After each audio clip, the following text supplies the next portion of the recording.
بسم الله الرحمن الرحيم نحمده ونصلي على رسوله الكريم أما بعد. So we now come on to the topic of ما يتعلق بالحقيقة والمجاز. We've studied previously that حقيقة and majaz are two types of words in terms of their usage. حقيقة is the literal meaning and majaz is non-literal or metaphorical meaning. Yeah.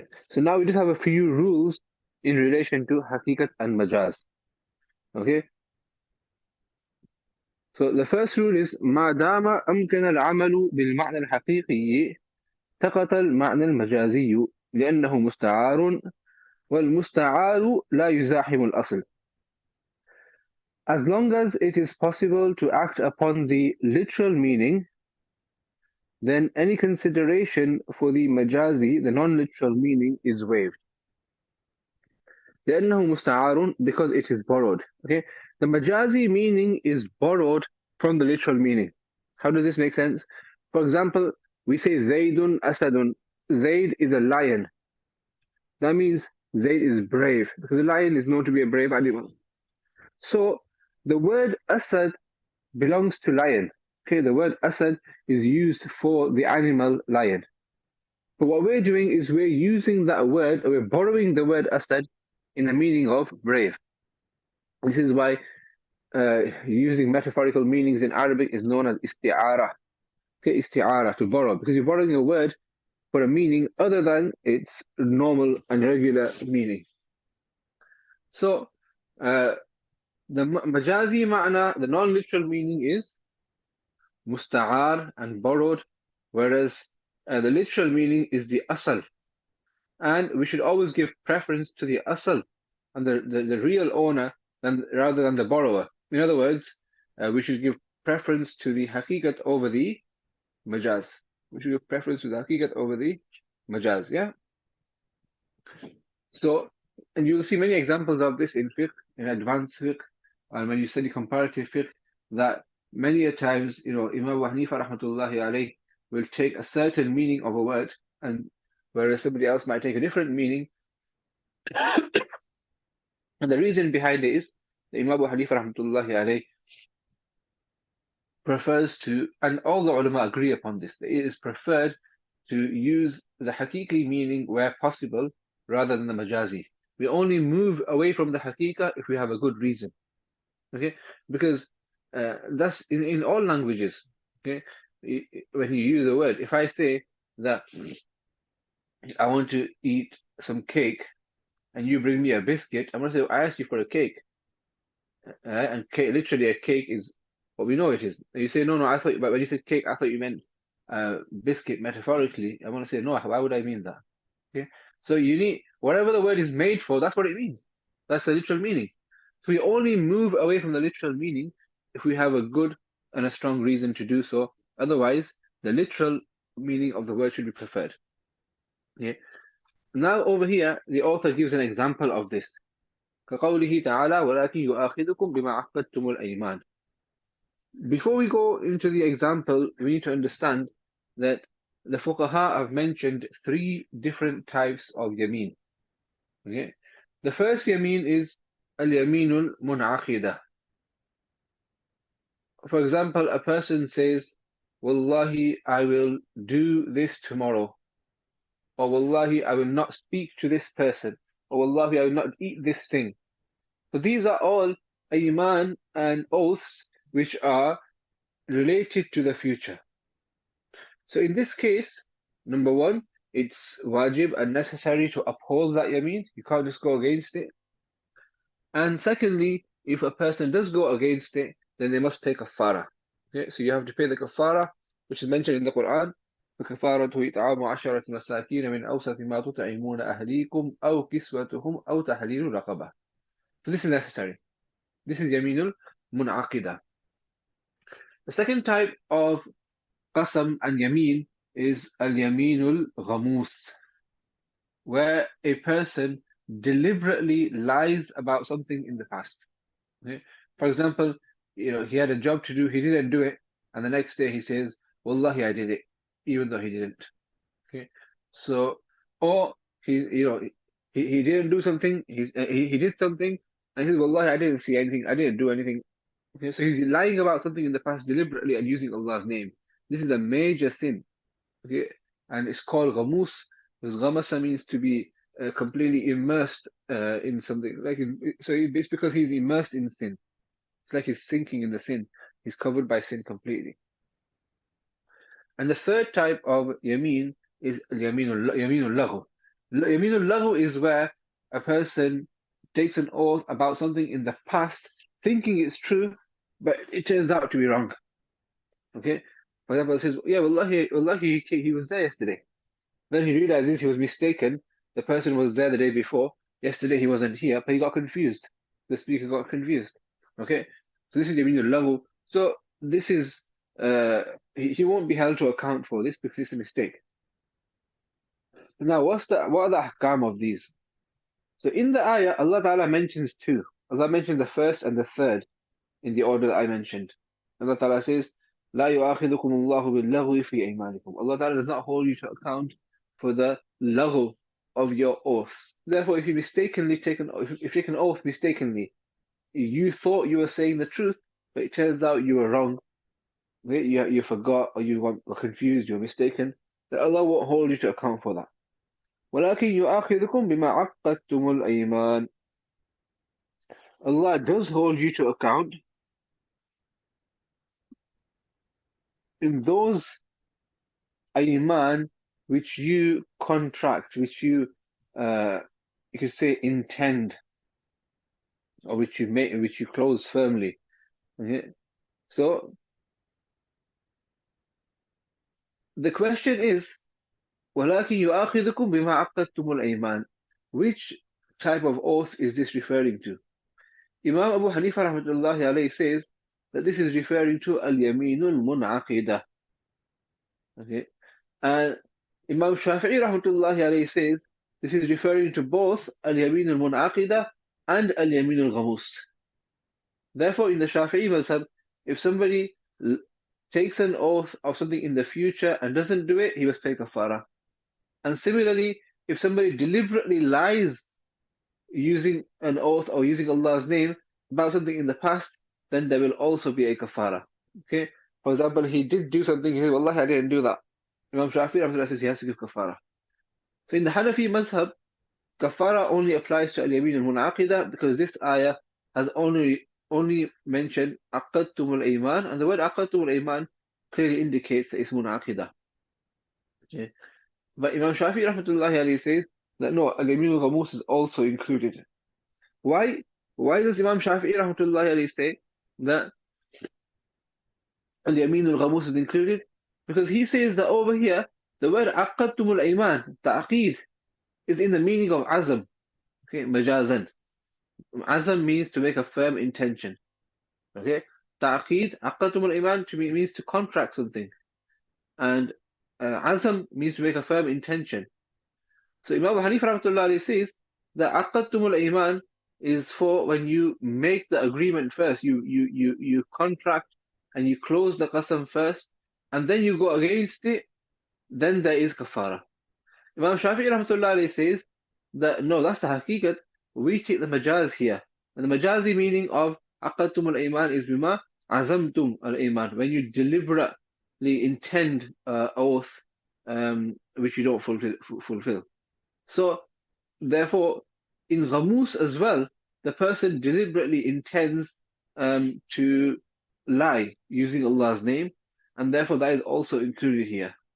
But the answer from Imam Abu Hanifa rahmatullahi alayhi is that we take aqadtum al-ayman in the meaning of haqiqat, which is to contract something, and you are taking aqadtum al-ayman in the meaning of azam, which is the majaz. And when you have a possibility of both haqiqat and majaz, then the haqiqat should be preferred rather than the majaz. Therefore, kafara is only wajib in al-yamin al-mun'aqidah. In al-yamin al-ghamus, there is huge sin, but there is no kafara, as per the Hanafi mazhab. Okay, contrary to the Shafi'i mazhab, where they say that there is kafara in both mun'aqidah and ghamus. So, قوله تعالى ولكن يؤاخذكم بما عقدتم الأيمان, like Allah Ta'ala says, the full ayah is لا يؤاخذكم الله باللغو في أيمانكم. Allah Ta'ala does not hold you to account for the laghu of your iman. I've explained what laghu is, when somebody mistakenly takes an oath, thinking he is right, but he's not. وَلَكِنْ يُؤَاخِذُكُم بِمَا عَقَدتُّمُ الْأَيْمَانَ. So in simple terms, according to Hanafi madhab, this ayah is only referring to two types of qasams, two types of oaths, Yameen and Munaqida. Ghamus is not even mentioned here.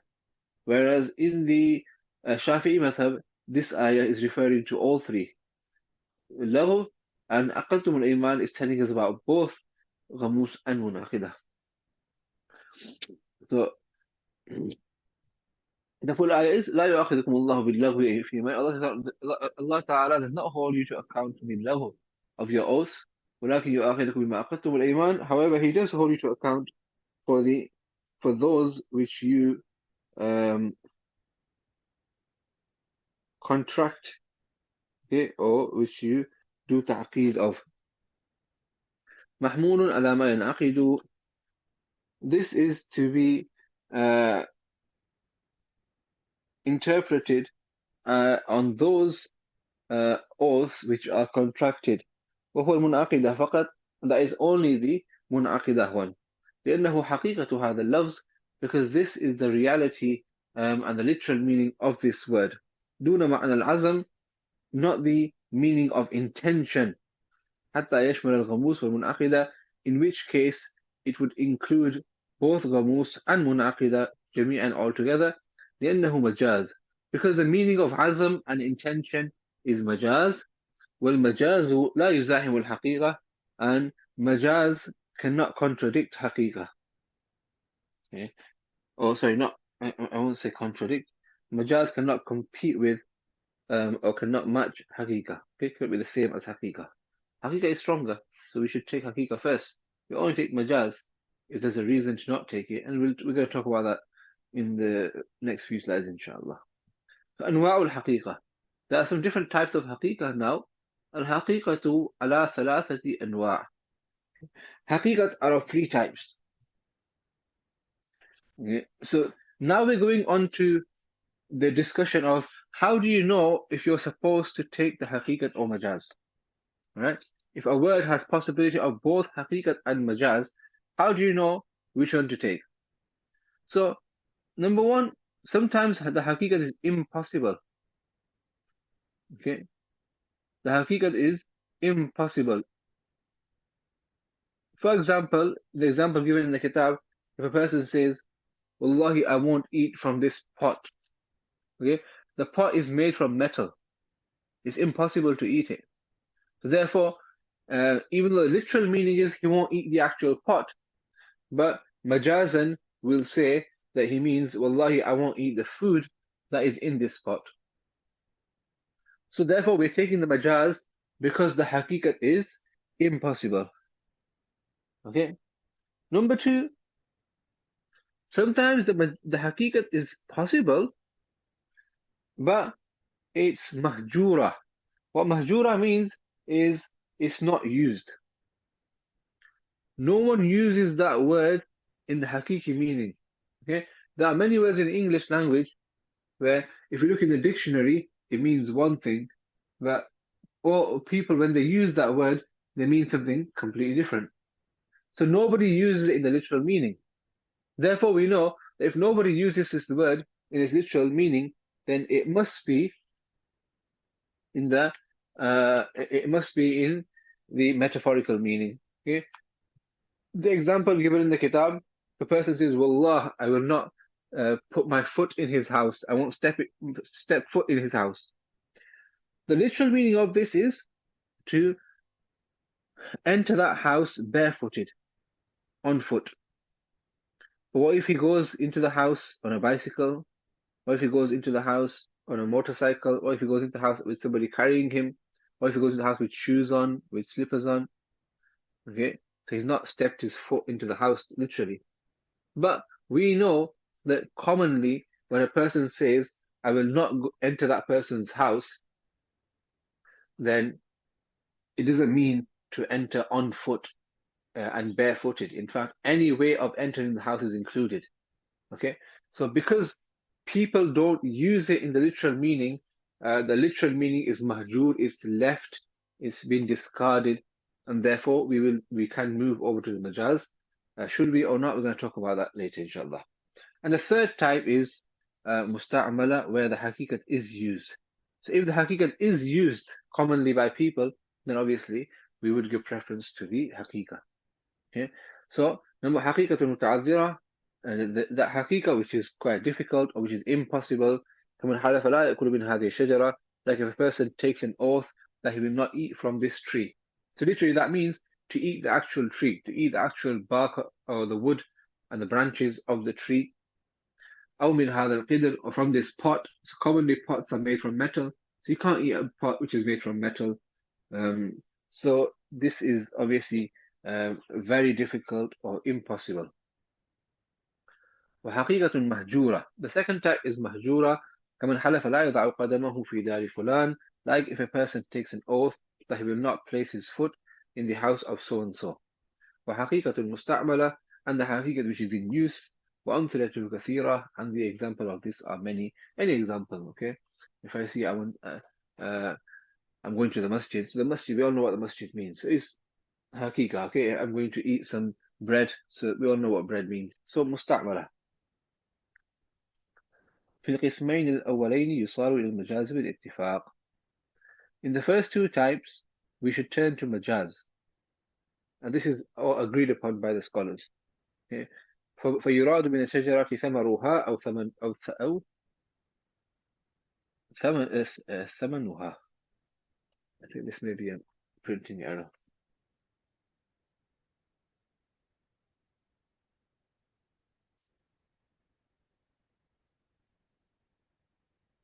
I'm not sure what ثمنها means here. It's price. So the meaning of the shajara is its fruit. Okay. ومن القدر ما يحل فيه, and the meaning of the pot is that which enters the pot, which is inside the pot. ومن وضع القدم مطلق الدخول, and the meaning of placing foot is just entering in any way. Okay. So in the first example, in the first two examples of tree and pot, the haqiqat is muta'adhira, and in the third example of placing the foot, the haqiqat is mahjura, and in both cases we will turn to the majazi meaning. So the majazi meaning is eating the actual tree, eating the fruit of the tree, not the actual tree, and the majazi meaning of eating the pot is eating the food inside the pot, and the meaning of placing foot in that person's house metaphorically is entering the house in any way. وفي القسم الآخر إن لم يكن لها مجاز متعارف فالحقيقة أولى بلا خلاف ولو كان لها مجاز متعارف فالحقيقة أولى عند أبي حنيفة رحمه الله تعالى والعمل بعموم المجاز أولى عند أبي يوسف ومحمد رحمه الله. Over here first we need to understand the meaning of عموم المجاز. Okay, the concept, sometimes haqiqat and majaz are two separate things. Okay, I'll show you here. So we've got, if you can see the screen, we've got haqiqat and majaz. For example, in the meaning of qidr, the pot, and ma yahullu fil qidr, the food in the pot. Ma yahullu al qidr, yeah? So these are two separate things. If we take the haqiqat, wallahi, I will not eat from this pot, it means the actual pot. And wallahi, if you get the majaz meaning, it means I will not eat what the food inside the pot. They're separate. On the other hand, sometimes you have, for example, وضع القدم, when you say, wallahi, I will not enter, I will not put my foot in so-and-so's house. So this is وضع القدم. The majazi meaning of وضع القدم is الدخول مطلقا, to enter in any way. Okay? So وضع القدم is حقيقة. الدخول مطلقا is majaz. So as you can see, to enter the house in any way, it includes entering on foot, and it also includes entering in any other way, not on foot. Therefore, the majaz includes the haqiqat within it. This concept is known as umumul majaz, where the majaz is inclusive of the haqiqat. I hope that makes sense. Yeah? For example, in Urdu, sometimes we refer to dinner as roti. Okay? Roti literally means khubz, bread, specific type of bread, chapati, or we know is known as. Okay? But many a times in Urdu, we say roti khali, it means I've had my dinner. Okay? Or if you're in the north of England, tea means dinner. Okay? So these are two separate examples. Okay? Tea and dinner are two completely separate things because dinner is something you eat, tea is something you drink. But in English, they'll say, I've had my tea. This is only in the north of England. And what it means is, I've had my dinner. So, hakikatan tea is a drink, and majazan tea is the food that you eat. These are two separate things. There's not normal majaz there. But in Urdu, when somebody says, Maine roti khali, it means I've had my dinner. So, sometimes, even if you eat rice, they'll say, ha, roti khali hai. Right? You ate rice, you didn't eat roti. But no, roti means dinner. So, if a person said, Wallahi, I will not have roti today. Aaj main roti nahi khaunga. And the haqiqat of that is that he can't eat roti. But the majaz of that is that he will not eat dinner. Now, dinner includes roti, it includes rice, it includes all types of foods which constitute a meal. So, this is an example of umum al-majaz. Okay? That if we take the haqiqi meaning, he can't eat roti, he can't eat the chapati, but he can eat rice. If we take the majazi meaning, that roti means any kind of dinner, then he's not allowed to eat roti and he's not allowed to eat rice as well. He can't have dinner because he said, Wallahi, I won't eat roti, and majazan, roti means dinner. So which one should we take? Okay, so the answer is on the next page. Well, so I've jumped ahead of myself, haven't I? وفي القسم الآخر, in the last type, which is الحقيقة المستعملة, إن لم يكن لها مجاز متعارف, if there is no مجاز متعارف, فالحقيقة أولى بالخلاف. If there is no مجاز which is متعارف, متعارف means commonly used. Okay, so if a majaz is something which people commonly use. If there is no majaz muta'arif, then you'll always go to the haqiqah. Okay? If there is no majaz muta'arif, like in the example that I said, in the north of England, tea majazan is muta'arif, it means dinner. In Urdu, okay, in Urdu cultures, roti commonly refers to dinner. This is a majaz muta'arif, it's commonly used. If there is no majaz muta'arif, you're always going to use the haqiqah. You're always going to take the haqiqah meaning. ولو كان لها مجاز متعارف. But if it does have a متعارف and a commonly used majaz, فالحقيقة أولى عند أبي حنيفة رحمه الله تعالى. Still, the haqiqat is preferred according to Imam Abu Hanifa rahmatullahi alayhi. Okay? Imam Sahib says, even though we have a majaz which is commonly used, still we should take the meaning of haqiqat. والعمل بعموم المجاز أولى عند أبي يوسف ومحمد رحمه الله تعالى, and acting upon عموم المجاز where it's متعارف. If you have عموم المجاز and it's مجاز متعارف as well, then صاحبين say the acting upon عموم المجاز is preferred. So now, coming back to our example from earlier, the person says in Urdu, खुदा की कसम आज मैं रोटी नहीं खाऊंगा. Okay? Imam Abu Hanifa rahmatullah alayhi says the hakiki meaning of roti is the chapati.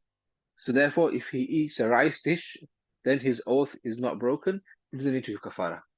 The Sahibain say that the majaz muta'araf of roti is any kind of dinner. This is umumul majaz because it includes roti and it also includes other types of food. Therefore, he can't have any dinner that night. He has to sleep without dinner and eat dinner the next day. Otherwise, he will be hanif and he must pay the kafara. Okay, so Imam Sahib says even though there is a majaz muta'arif, we still take the haqiqat as long as it's possible. And Sahibain say no, if there is majaz muta'arif and it happens to have umumul majaz, where the majaz is inclusive of the haqiqat as well, then in that case we should prefer umumul majaz. Now the third rule. Okay, the first rule was, let's just have a recap.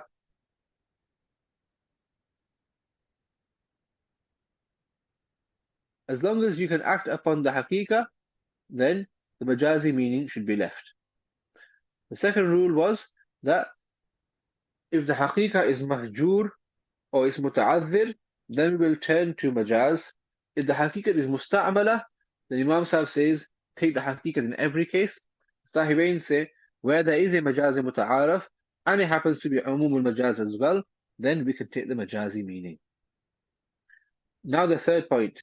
المجاز خلف عن الحقيقة في حق اللفظ عند أبي حنيفة رحمه الله تعالى وعندهما خلف عن الحقيقة في الحكم فلو كانت الحقيقة ممكنة في نفسها إلا أنه امتنع العمل بها لمانع يصار إلى المجاز وإلا صار الكلام لغوا عندهما وعنده يصار إلى المجاز وإن لم تكن الحقيقة ممكنة في نفسها. Okay. I'm going to try to explain this as simply as possible, inshallah. In order to use a certain word or a certain phrase in a meaning of majaz, the haqiqat itself should be valid. Okay. The reason for this is that the majaz is a substitute and a replacement for the haqiqah. So you can't have a substitute for something when the thing it's substituting is void and invalid. Okay. Like on a football pitch, the substitute comes on to play for the team, but then somebody needs to be substituted. First, a player comes off, then another player comes on. If there's no player to come off, then how can somebody come on in their place? Whose place are they coming on in? Okay, so majaz is like a substitute. It comes in place of the haqiqat. So in order for the majaz to be valid, the haqiqat needs to be valid first. Okay. The only difference is Imam Abu Hanifa rahmatullahi alayhi says, as long as the haqiqat is correct from a linguistic term, in terms of language, in terms of grammar, and the rules of grammar, it makes sense, then you can take a majazi meaning for it. Whereas Sahibain say, no, not just linguistically, but the haqiqat needs to be possible as well. In other words, it needs to make sense, it has to be something possible. Only then can a meaning of majaz be taken for it. Yeah. And the reason for this is Imam Abu Hanifa rahmatullahi alayhi says that the majaz is a substitute for haqiqat in terms of wording. For example, when we said earlier that Zaydun Asadun, okay, so the word Asad literally is a lion, right? But majazan it's brave. So Imam Abu Hanifa says the word brave is borrowing the word Asad from lion. Okay, so it's just borrowing the word. Whereas Sahibain say no, the meaning of brave is being borrowed from the meaning of lion. Okay. The word Asad, the meaning of brave is being borrowed from the meaning of lion. So therefore, the thing is being borrowed from also needs to be valid. And this will become clear from the example on the next page, where if a person says, Hadha ibni, okay, this is my son. Obviously, the literal meaning is, this is my son. Son. And the metaphorical meaning, majazi meaning of this is, he is free. What that means is, if you have a slave, we don't have slaves nowadays, obviously. In those days, they did. So if a person has a slave, and he says to the slave, "This is my son." Now, it's obviously not the literal meaning because everyone knows it's not his son, right? The slave has a father who is known. He has his nasab, his tabit. How can it be his son? But sometimes you would say, "This is my son," and the meaning of that is metaphorically that I am freeing this person. And the link between the two is because a person can never own his own son. Okay, your son can't be your slave. So if he's my son, how is he my slave? Therefore, he's not my slave, he's free. This is the majaz. Okay, so when a person says هذا ابني, the literal and the haqiqi meaning of this is my son, and the majaz is this is he is free. That's straightforward. Okay, but what if it happens there's a man who's 40 years old and he has a 60-year-old slave? Okay, and he says to the 60-year-old slave, أنت ابني, or he says regarding him, هذا ابني, this is my son. So Imam Abu Hanifa rahmatullah alayhi says, literally from a linguistic point of view, there's nothing wrong with this statement. هذا is مبتدا, ابني مضاف مضاف إليه, خبر, and مبتدا خبر is a jumla ismiya khabariya, it's a full sentence, and it makes sense. This is my son. Therefore, we can't take the hakiki meaning. We'll take the majaz. The majazi meaning is that he is free, so that slave will now be free. But Sahibain say that how can a 60-year-old be the son of a 40-year-old? So the literal meaning is impossible. Okay, the literal meaning is impossible. And because the literal meaning is impossible, that word and that phrase is now laghu, is useless, meaningless, and baseless. It doesn't mean anything, and nothing will happen. The slave will not be free. Because according to Sahibain, in order for the majaz to be valid, the haqiqat should at least be possible. And if he's got a 60-year-old, a 40-year-old is calling a 60-year-old man his son, that's impossible literally. Therefore, we can't even take the metaphorical meaning. If it was the other way around, if a 60-year-old man said to a 40-year-old slave that this is my son, then because the literal meaning is possible, but obviously we know it's not true here, then we will take the majazi meaning and we will say that the slave is free. Okay? So, sorry, I didn't do translation of that. المجاز خلف عن الحقيقة في حق اللفظ عند أبي حنيفة رحمه الله تعالى.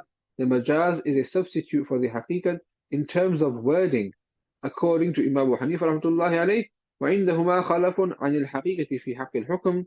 And according to Sahibain, it is a substitute for the haqiqat in terms of meaning.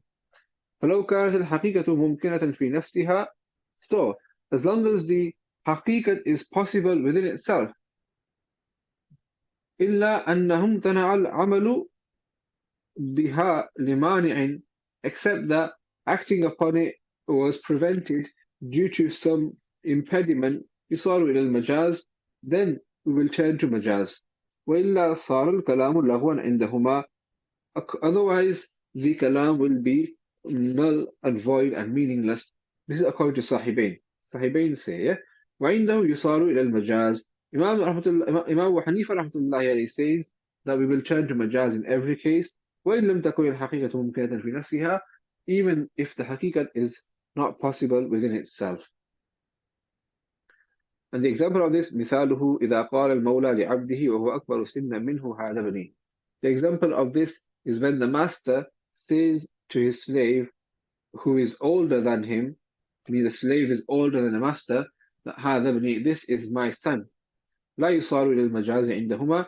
The majazi meaning cannot be taken according to Sahibain لاستحالة الحقيقة, due to the haqiqah being impossible. وعنده يصار إلى المجاز. And according to Imam Abu Hanifa rahmatullahi alayhi, the majaz will be taken. فيعتق العبد, so the slave will be free. Okay. Point number 4 now. We're talking about the rules of haqiqah and majaz. Point number 4. لا يراد المعنى الحقيقي والمجازي معا من لفظ واحد في حالة واحدة.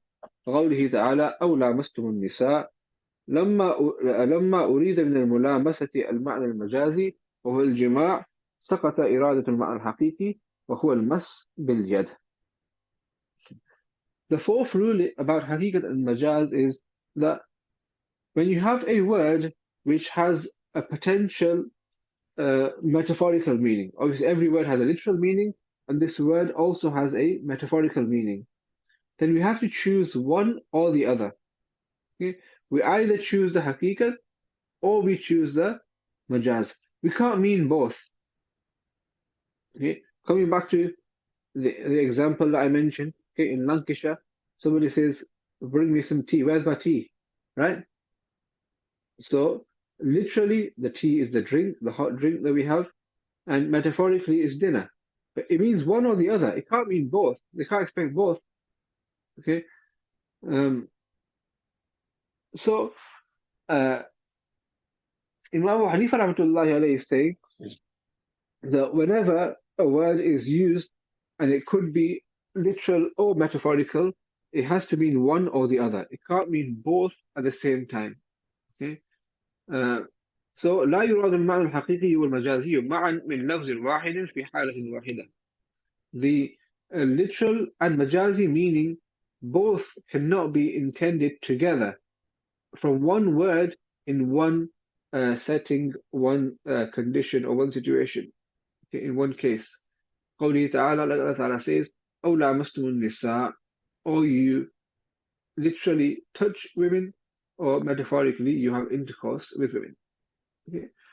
Allah Ta'ala talks about in the ayat of tayammum that these are things which break wudu. So if any of these happen and you happen to not have water, because you are now not in a state of tahara, you need to do tayammum. If you don't have water, you should do tayammum. So these are the things that break wudu. Now, one of the things mentioned is lamastumun nisa.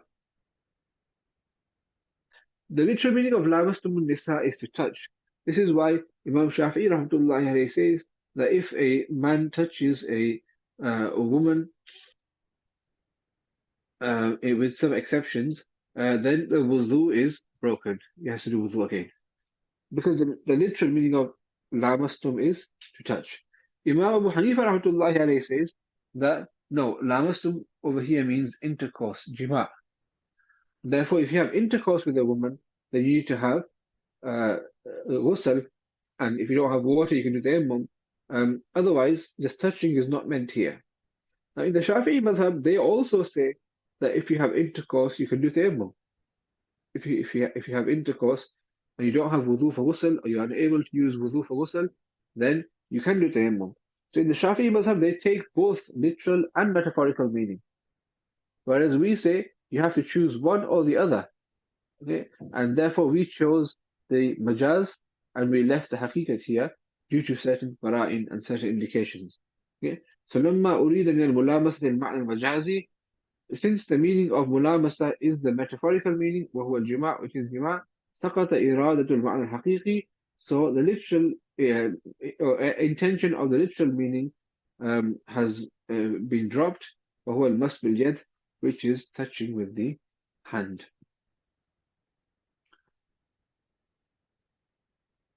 Point 5. لابد لاستعمال اللفظ في غير ما وضع له بمناسبة بين المعنى الحقيقي والمجازي كالأسد للرجل الشجاع. Okay? That it is necessary to use, in order to use a word for other than what it was originally coined for there to be some kind of link between the literal and metaphorical meaning. For example, lion for a brave man. Okay? So there should always be some link between the haqiqat and majaz. You can't just get some random word and mean majaz by it. Okay? Like if I say, um,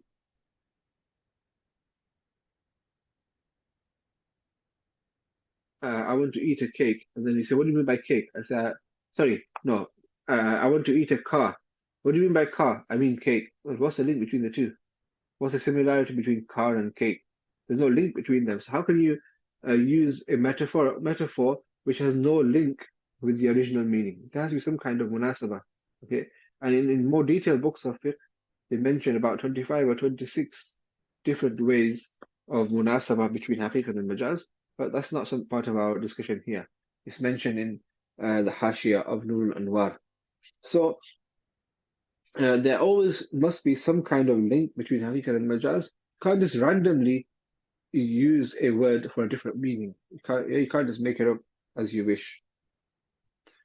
For example, in Asad, lion is used to refer to a brave person, so the link is clear because the lion is known for its bravery.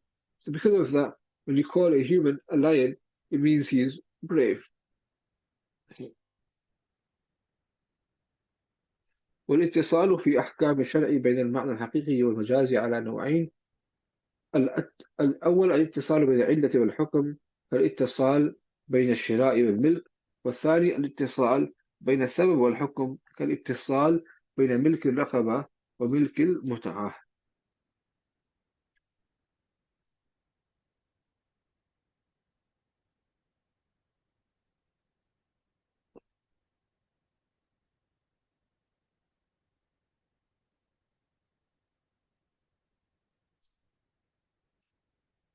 As I mentioned earlier, there's 20 plus ways of linking a haqiqat with a majaz. Okay, the author in this book has only referred to two of these ways, and the reason for that is these specific two have some rules which need to be known, whereas the rest do not. Okay,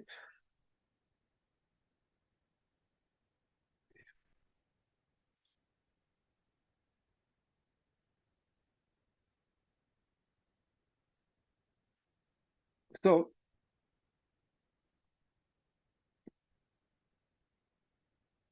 the link over here between the haqiqat and majaz is the link of causation, where one thing causes another, and therefore we refer to one by the other. Okay,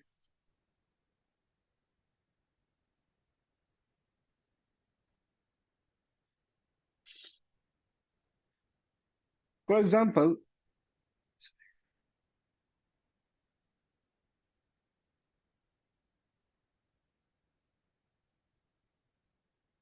shira, which means to buy something. Okay, when you buy something, that leads to milk. Okay, buying something leads to ownership. Okay, if you go into a shop and you buy something, then naturally the consequence of that is now you own the item which you have bought. It is now yours. So shira is the cause and milk is the ownership. Right? Similarly,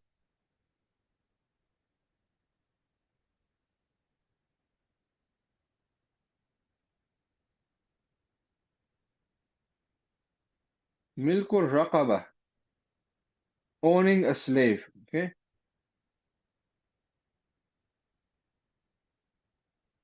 owning a slave is a cause. When you own a slave, you get something called milkul mut'ah. In some cases, if you own a slave and it's a slave girl, it's a female slave, then the master has the right to have relations with her. Okay, milkul mut'ah means right to relations, sexual relations. Okay. Now there's a slight difference between these two. The link between shira and milk is that shira is the illat.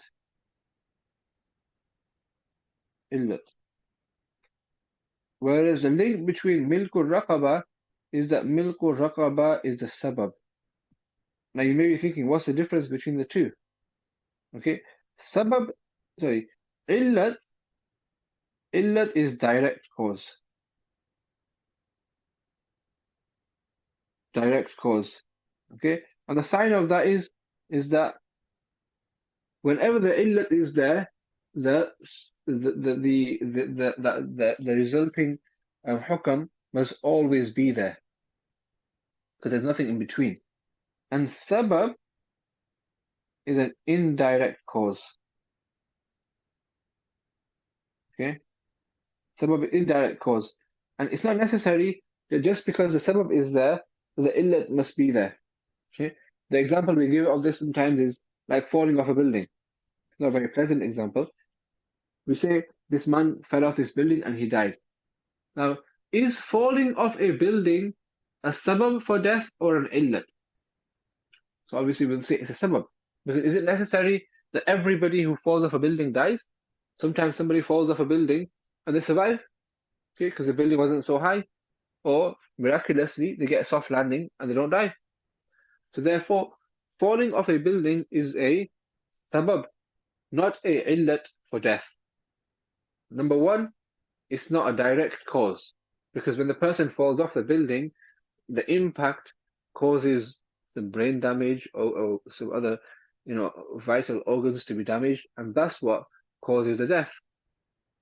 Okay? So there's some cause in between. And secondly, it's not necessary that everybody who falls off a building dies. So it's indirect cause, therefore it's sabab. Okay? Whereas if we say, this man's heart stopped, or to be more accurate, this person's, brain function stopped, his brain dead, therefore he died. Okay? So now being brain dead, it would be maybe an illat, because medically when your brain dies, you're dead. Right? So that is illah. There is a direct cause. There's nothing in between them. And whenever that happens, then that resulting hukam will also happen. So now, if we look at these two examples, when you buy something, you must own it. How can you purchase something and not own it? As soon as you've bought it, as soon as the sale is concluded and the agreement is done, you have become the owner. There's no further steps in between needed to become the owner. Therefore, shira and buying is a illat for milk.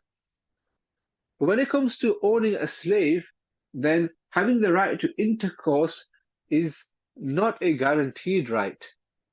You can't sleep with every slave girl. For example, what if she's your radha'i sister? Okay? You were nursed by the same person. So even though you own her, you're not allowed to sleep with her. Also, what if she's married? If the slave girl is married, the master can't sleep with her. Okay? So there are cases where you can own a slave who is a female, but still you don't have the right to sleep with her. So therefore, milkur raqaba is a sabab for milkul mut'ah, not an illah. Whereas shira and buying something is an illat for milk. When you buy something, it's directly you own it. There's nothing in between, and it's necessary. When you own a slave, sometimes you're allowed to sleep with her, sometimes you're not. So therefore, it's not a guaranteed. So it's not illat, it's hukam. Based on this now, there is a certain ruling. So, والاتصال في أحكام الشرع بين المعنى الحقيقي والمجازي على نحوين. The connection between أحكام of شرع, between within أحكام الشرع, between معنى الحقيقي and مجازي is of two types. It should be نوعين, not نحوين. The first is الاتصال بين العلة والحكم. For example, the link between buying and owning. And the second is the link between sabab and hukam. For example, the link between owning a slave and milkul mut'ah, owning the right to have intercourse. حكمه يصح المجاز في الأول من الجانبين وفي الثاني من جانب واحد وهو ذكر السبب وإرادة الحكم. So when it comes to illat ma'lul, okay, or illat and hukam, you can do majaz both ways. What that means is you can say the illat and mean the hukam, or you could say the hukam and mean the illat. Okay, you can say the illat and mean the hukam, or you can say the hukam and mean the illat. But when it comes to sabab and hukam, then it's only jaiz one way. You can say the sabab and mean the hukam, but you can't say the hukam and mean the sabab. Okay, you can say the sabab and mean the hukam, but you can't say the hukam and mean the sabab. Okay. For example, we said shira is a cause for milk. Okay, buying something is a cause for milk. So therefore, you could say shira and mean milk. Yeah, or you could say milk and mean shira. Both ways it's fine. On the other hand, milkul mut'ah, milkul raqaba is a sabab for milkul mut'ah. You could say milkul raqaba and mean milkul mut'ah, but you can't say milkul mut'ah and mean milkul raqaba. So it's only permissible one way. Okay. In the first one, it's permissible both ways. In the second one, it's only permissible one way. And this will become clear with the examples, inshallah. So حكمه, the ruling of this is يصح المجاز في الأول من الجانبين, that majaz is correct in the first one from both sides. وفي الثاني من جانب واحد, and in the second one from only one side. وهو ذكر السبب وإرادة الحكم, which is to mention the sabab and intend the meaning of the حكم. الأمثلة, examples. إذا قال إن ملكت عبدا فهو حر, if I own a slave, then the slave is free.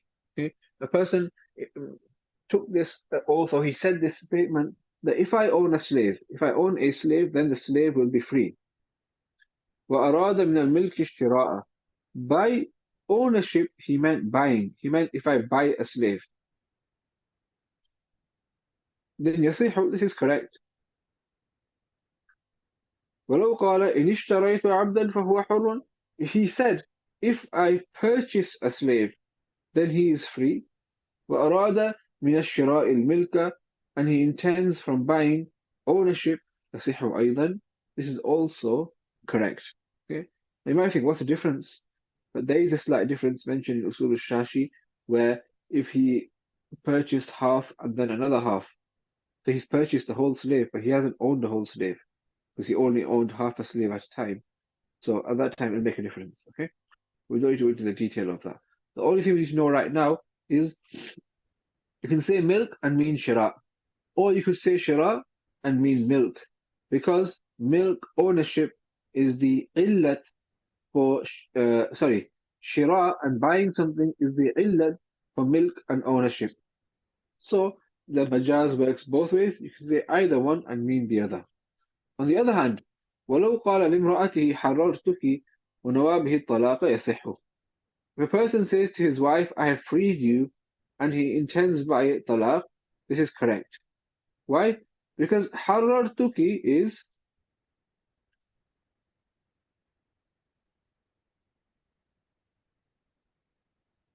زوال ملك الرقبة, which is the sabab. And talaq is زوال ملك المتعة, which is the hukam. Okay, let's go back to this. What did we say? ملك الرقبة is sabab, and ملك المتعة is the hukam. Therefore, when you say, if a person says to his wife, I have freed you, the literal meaning, this is the hakikat, right? The literal meaning is that I don't own you anymore. But the majazi meaning is I can't sleep with you anymore. This is fine, it's sahih.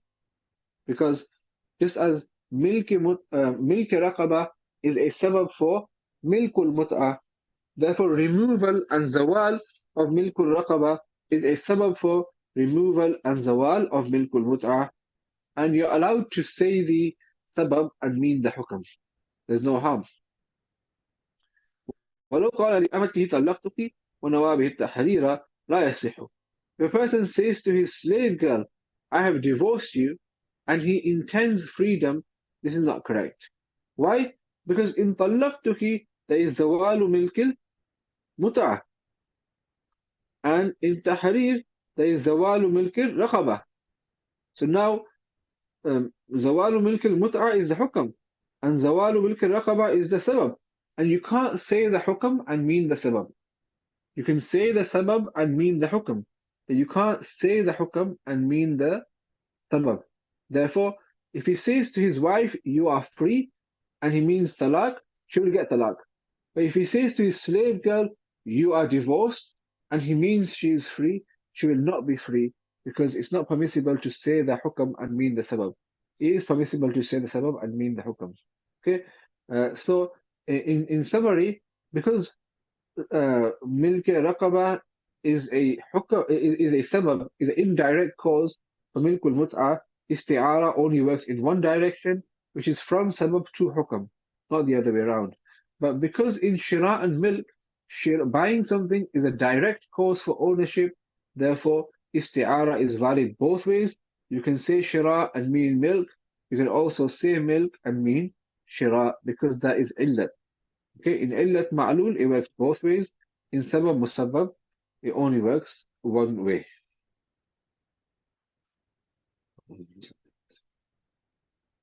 Okay, the sixth point. Now, this is a long one. Um,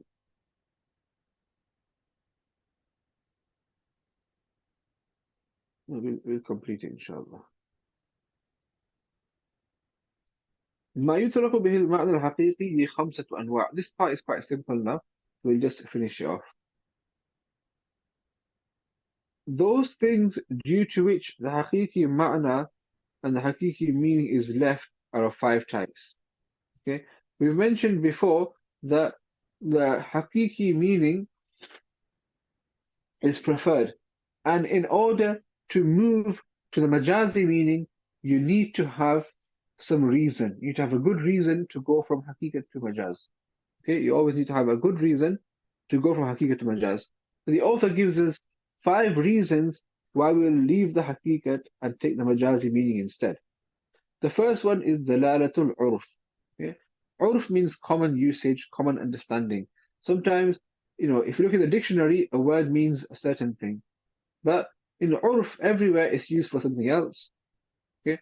For example, my Shaykh Maulana Saifur Rahman Sahib, he was here, he was saying a story of himself when he first went to Saudi Arabia. Inshallah, he taught there for around 50 years. This is when I first moved to Saudi Arabia, and there were some mashayikh, I think the Khasti Rahmatullah Ali was there, and some other senior mashayikh were there. And they said to Maulana that, can you make some tea? So he said, yes. So he said, I ran to the shop and I saw some lemon. Now, obviously, in the Quran, I read, lemon khalisan sa'igan lisharibin. So I got the lemon and I brought it and I started making the tea. I boiled the water, I put the tea in, and then as soon as I put the lemon, it was spoiled. The tea went bad. I thought, oh no, what's wrong with this tea? He says that maybe the pot wasn't cleaned properly or the water was bad. So he says I threw the tea away, I washed it all thoroughly, I scrubbed the whole pot. Then I made the tea again. As soon as I put the lemon in, it just it goes bad, right? It's a parjati here, So 2-3 times this happened, and within that time, the Murana, as the Khasi Rahmatullahi, or whoever the Bujurg was, he said, what's happening? Why is this tea not coming? What's taking so long? So he said, there's something wrong with this milk. They said, bring it here. So they said, yeah, this is laban. You need to get halib. Okay. So literally in the Arabic language in the Quran, laban refers to milk. But now in the Arabic urf and in their culture, laban is a yogurt drink which they make. Okay. And they refer to milk as halib. So halib is milk. And laban is not milk. Laban is yogurt. So in the Quran, laban is milk. But in urf, laban is yogurt. So now if somebody says, Wallahi la ashrab al-laban, Allah, I will not drink laban, then are they allowed to drink milk? Yes, they are. Because in urf, laban refers to the yogurt drink. So he can't drink yogurt, but he can drink milk. So sometimes it's one thing in urf, and it's something else literally. So urf is preferred. Yeah, والعرف له في الشرع اعتباره أي إذا كان المعنى المجازي متعارفا بين الناس. When the majazi meaning is commonly understood amongst people, يترك به المعنى الحقيقي, then the literal meaning will be left because of it. كمن حلف لا يشتري رأسا يحمل على رؤوس البقر والغنم لا على رؤوس العصفور والحمامة. Like if a person takes an oath that he will not buy a head, mean head of an animal, then it will be interpreted to mean the heads of cows and goats, not the heads of sparrows and pigeons. Okay? Because normally in the marketplaces they would sell and eat, a cow's head, a goat's head. Even now, when you go to Madinah Munawwara, there's this fish market. So over there they have the goat's heads on display. For us, we find it quite queasy and disgusting that there's a goat's head just skull just there. But people buy it, then they cook the brain and they eat it. So that in their urf, And in their culture, it's normal to buy a goat's head, to buy a cow's head to eat. But in a sparrow's head is tiny. What are you going to get out of that? But a pigeon's head is so tiny. So it's not common to purchase them and eat them. Therefore, that will not be included in the oath. If he says, Wallahi la ashtari ras, or if a person says qasam, so Wallahi, I'll buy you a head, and then he brings you a pigeon's head, you say, what am I supposed to do with that? When you said head, I thought you meant a cow's head or goat's head, because that's what we commonly talk about. That's what we commonly eat. We don't eat a sparrow's head or a pigeon's head. Okay? The second reason is dalalatu nafs al-kalam. The wording itself tells you that the haqiqat is not intended. فَمَنْ قَالَ كُلُّ مَمْلُوكٍ لِي فَهُوَ حُرٌّ. Whoever says every slave of mine, every owned slave of mine is free. لا يعتق المكاتب. The mukatab will not be free. Okay? The mukatab is that slave who has an agreement with the master that if he pays a certain amount, then he will be free. Okay? This is something that Islam introduced for slaves, right? To encourage freeing of slaves. If a person happens to have a slave, the slave says to the master, look, I'll give you, I'll work, I'll get a job, I'll work, I'll earn this much money, and then I'll buy my freedom. So this is allowed. So now, if the slave, the mukatab slave, even though he is mamluk, even though he is owned by the master, okay, technically the master owns him, but he's not mamluk min kulli wajh. The ownership is deficient. The ownership is deficient. It's not complete. It doesn't own him in every way. Why? Because he's not allowed to take work off him. Yeah, he has to let him go out to work and earn money. So he can't say, okay, I'll give you an agreement, but 24 hours I want you in my khidmah. Then how's he going to earn money? So he's not allowed to take khidmah from the mukatab. Therefore, even though he is mamluk, he's not mamluk min kulli wajh. And in urf, the mukatab is not considered as mamluk. Sorry, not my mistake, not urf. The word of mamluk, nafsul kalam, the word of mamluk, right, shows that he is referring to mamluk min kulli wajh, a complete slave, and the mukatab is not included in there. Therefore, the mukatab will not be free. إن المملوك يتناول المملوك كاملا, because the word mamluk is referring to one who is owned completely, and like I said, mukatab is not mamluk min kulli wajh, is not kamil mamluk. Over here, there's mantiqi bahas that comes in of kulli mushakkak. Whoever's interested can look into that. Like when you say this is a man, meaning he has all the qualities of a man. A man should be brave, a man should be generous, and so on and so. So you can say for another man, he's not a man, meaning he's not brave, he's not generous, even though he's a male adult. Okay, this is a more detailed discussion. Then number 3, dalalatu siyaq al-kalam.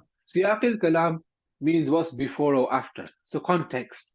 Sometimes the context tells you that the literal meaning is not intended. فإذا قال المسلم للحربي انزل فنزل كان آمنا.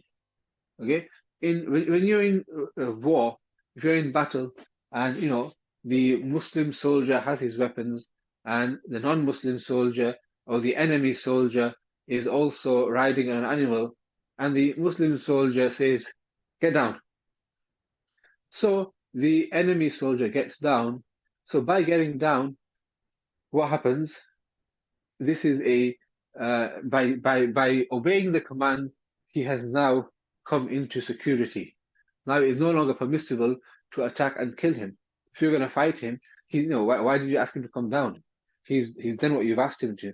So the word inzil commonly was understood as an offering of security. So get down off your animal, surrender yourself, and you'll be safe. I won't kill you. Okay? So when a Muslim says to the harbi, to the enemy soldier, get down, meaning get off your ride, and then he gets off, kana aminan, he will be secure. وَلَوْ قَالَ إِنزِلْ إِن كُنْتَ رَجُلًا. If he says get down, it's the same word now. Inzil, same word. But then after that he says, إِن كُنْتَ رَجُلًا, if you are a man. get down if you are a man. Then he gets down, لا يكون آمنا, he will not be secure. This shows that the second statement is the same word, but the sentence after it, the siyaq, tells us that this was not an offering of security. In fact, it was a challenge, and therefore the person will not be secure. So context sometimes explains the meaning and tells us whether we intend the literal or metaphorical meaning. Fourth, دلالة من قبل المتكلم كيمين الفور. Sometimes the situation of the speaker tells us that he didn't mean the literal meaning. For example, Yaminul Fawr. Yaminul Fawr, the word Fawr comes from Fawranul Qidr. When the pot is boiling and it's erupting, okay, the water is, or the water in the pot is erupting, so it's boiling up. So, like erupting like a volcano, you could say. So, Yaminul Fawr is when you say a Yamin, when you take an oath as a reaction to something. For example, if someone says to you that get out of the house right now, okay, get out of this house right now. You're having a fight, and they get out, and you say, "Wallahi la akhruj, Wallahi la akhruj min hadha al-bayt." Now, literally, that means is, "Wallahi, I will not get out of this house." So now he has to stay in the house forever. If he ever leaves the house, then that means that he has to give kafara. But the situation shows, okay, that he said this in a reaction, that he was being told to leave, so he said, "I'm not going to leave." So this is a reaction.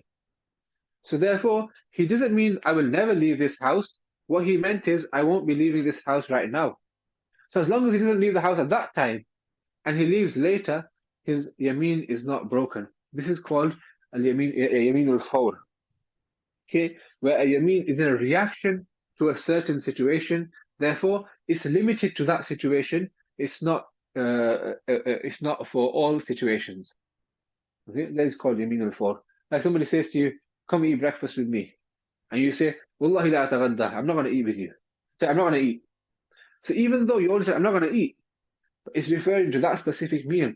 If you go out and eat somewhere else, then there's no harm in that, because the yameen was a reaction to something, so it's limited to that situation. And the fifth one, dalalatu mahall al-kalam. The mahall of kalam means who the kalam is referring to. Okay, that can tell you. أي كان محل الكلام لا يقبل المعنى الحقيقي.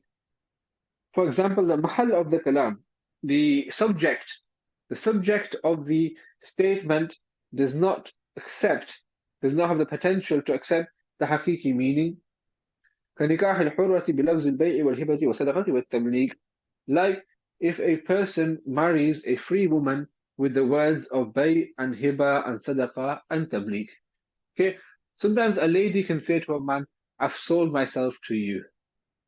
Okay, I've gifted myself to you. I've given myself to you. I give you ownership over me." But she's a free woman, and he says in response, "I accept, I take you, okay, I take ownership of you, I have bought you," and so on. So in all of these cases, the literal meaning is not possible because that woman is not free. That woman is not a slave. Okay, so the lady in nikah, the lady is the mahal. She is the subject of the kalam. And because she does not have the potential of the hakiki meaning, then automatically we must take the majazi meaning. So if a person says this, then the nikah will be done. And if he says, "Oh, actually, I meant ownership, I was buying her because I thought she was a slave," we're going to say, "No, you knew she's not a slave. She's not a slave. How can you buy her? You had to have meant nikah, and therefore the nikah is done." Okay, so the mahal, the lady herself, who the kalam is about, okay, the subject of the kalam tells you that the literal meaning is not intended. Therefore, we turn to the metaphorical meaning. So, in summary, there are 5 qara'in and 5 reasons for leaving the haqiqah. Number 1, dalalatul urf, common usage. Number 2, dalalatu nafsil kalam, the word used indicates. Number 3, دلالة السياق الكلام, which is the context. Number 4, something within the speaker, like his feeling with the situation. And number 5 is the indication from the subject of the kalam, who you're talking about, can tell you that the hakiki ma'na is not intended, and therefore we should take the majazi meaning. And finally, فائدة: كل موضع يكون المحل متعينا لنوع من المجاز لا يحتاج فيه إلى النية. Where the any place where the subject is muta'ayyan, is specific for a certain type of majaz, there is no need for intention. So like I just indicated, that if a man says to a woman that I have bought you, and she says, yeah, I sell myself to you, and then this, because it's impossible for the haqiqat to be intended, only the majaz is possible, there is no need for intention, or there is no consideration for intention. Therefore, the nikah will be done even if they didn't intend nikah. Because we'll say, look, what else could you have meant? So if they come to court and say, oh, no, we didn't mean nikah, we were just messing about, and therefore we're not married, the judge will say, well, that doesn't make sense. What else could you have meant if you didn't mean nikah? Therefore, the nikah is valid. We'll leave it there, inshallah. We'll talk about حروف المعاني in the next lesson. وآخر دعوانا الحمد لله رب العالمين وصلى الله وسلم على سيدنا محمد وعلى آله وصحبه أجمعين. والسلام عليكم ورحمة الله وبركاته.